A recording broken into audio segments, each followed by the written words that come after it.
પાસે 70 થી 80 છોકરા છે અત્યારે બાંગ્લાદેશના હાલ પૂરતા નવા સમય.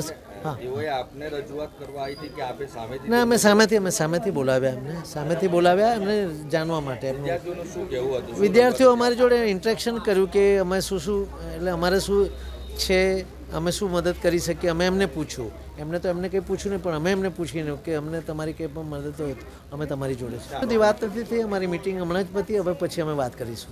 આગળના સ્ટેપ શું રહેશે? સાહેબ, તો હવે અમે જે રીતે, હું તો સંસ્થા યુનિવર્સિટીનો કર્મચારી છું, અમારી જે રીતે યુનિવર્સિટી અમને આદેશ આપશે એ પ્રમાણે આગળ વધીશું. ના તો સાહેબ, અમે તો યુનિવર્સિટીના કર્મચારી છે, એટલે યુનિવર્સિટી તરફથી અમારે એ છોકરા અમારા છે, એટલે અમારે કાળજી રાખવી પડે.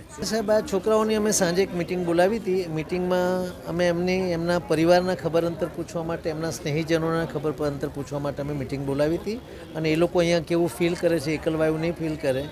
અને તમે જાણો છો કે અમારું જે ઓફિસ ઓફ ઇન્ટરનેશનલ અફેર્સ દરેક છોકરાની પૂરેપૂરી કાળજી રાખે છે, અને એમના દરેક સુખ દુઃખમાં અમે હંમેશા સહભાગી હોઈએ છીએ. એટલે એમને કંઈ પણ તકલીફ હોય તો અમે એમને કીધું છે કે તમે અમને ફોન કરજો અથવા અમારી ઓફિસે આવજો.